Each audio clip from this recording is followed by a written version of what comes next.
รุ่นพี่มัธยม2แทงเด็กชายลูกครึ่งมัธยม1เสียชีวิตมีดหักคาหลัง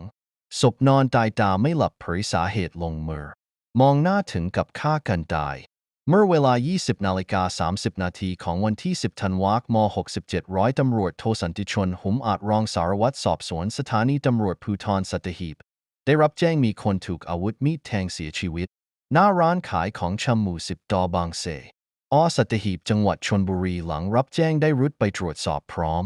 พันตำรวจเอกธนพลกลิ่นเกษรผู้กำกับสถานีตำรวจภูธรสัตหีบพันตำรวจโทสุวิจักรเรืองโนมดีรองผู้กำกับสสพันตำรวจโทอัครชัยวงศ์คำสมสวสสและกำลังชุดสืบสวนหน่วยกู้ภัยมูลนิธิสว่างโรจนธรรมสถานที่เกิดเหตุพบร่างเด็กชายนามสมมติอายุ14ปีลูกครึ่งไทยออสเตรเลียในสภาพนอนหงายหน้าเสียชีวิตจมกองเลือดบนบันไดทางเข้าร้านสวมเสื้อคอกลมสีดำกางเกงขาสั้นลายช้าง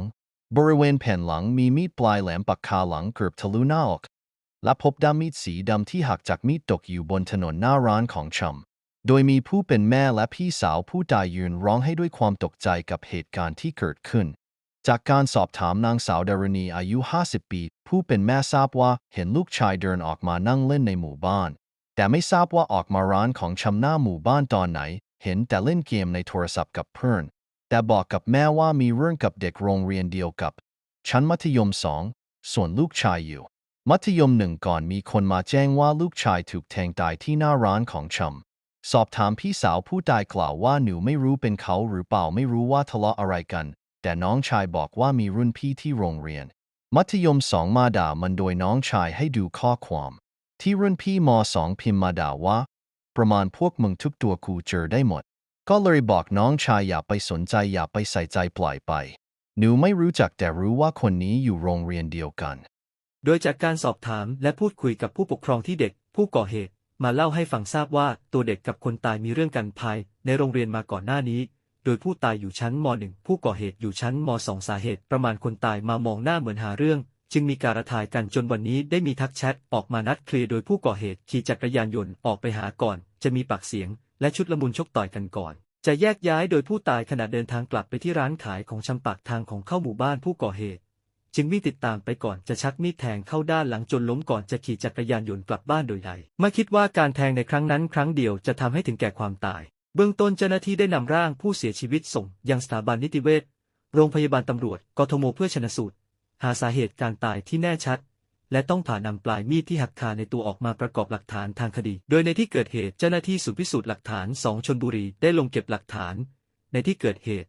และในตัวผู้ก่อเหตุร่วมถึงจักรยานยนต์ที่ใช้ในการก่อเหตุเพื่อนำมาประกอบหลักฐานในสำนวนเพื่อดำเนินคดีก่อนในรุ่งเช้าจะนำตัวเยาวชนผู้ก่อเหตุไปส่งศาลเยาวชนและครอบครัวจังหวัดชลบุรีเพื่อพบทีมสหวิชาชีพเข้าสอบปากคำเด็กในชั้นสอบสวนเพื่อแจ้งข้อกล่าวหาและดำเนินคดีตามกฎหมายต่อไปโดยจากการสอบถามและพูดคุยกับผู้ปกครองที่เด็กผู้ก่อเหตุมาเล่าให้ฟังทราบว่าตัวเด็กกับคนตายมีเรื่องกันภายในโรงเรียนมาก่อนหน้านี้โดยผู้ตายอยู่ชั้นม.1 ผู้ก่อเหตุอยู่ชั้นม.2 สาเหตุประมาณคนตายมามองหน้าเหมือนหาเรื่องจึงมีการระทายกันจนวันนี้ได้มีทักแชทออกมานัดเคลียร์โดยผู้ก่อเหตุขี่จักรยานยนต์ออกไปหาก่อนจะมีปากเสียงและชุดละมุนชกต่อยกันก่อนจะแยกย้ายโดยผู้ตายขณะเดินทางกลับไปที่ร้านขายของชำปากทางของเข้าหมู่บ้านผู้ก่อเหตุจึงวิ่งติดตามไปก่อนจะชักมีดแทงเข้าด้านหลังจนล้มก่อนจะขี่จักรยานยนต์กลับบ้านโดยใดไม่คิดว่าการแทงในครั้งนั้นครั้งเดียวจะทำให้ถึงแก่ความตายเบื้องต้นเจ้าหน้าที่ได้นำร่างผู้เสียชีวิตส่งยังสถาบันนิติเวชโรงพยาบาลตำรวจกทมเพื่อชันสูตรหาสาเหตุการตายที่แน่ชัดและต้องผ่านำปลายมีดที่หักคาในตัวออกมาประกอบหลักฐานทางคดีโดยในที่เกิดเหตุเจ้าหน้าที่ศูนย์พิสูจน์หลักฐาน2ชลบุรีได้ลงเก็บหลักฐาน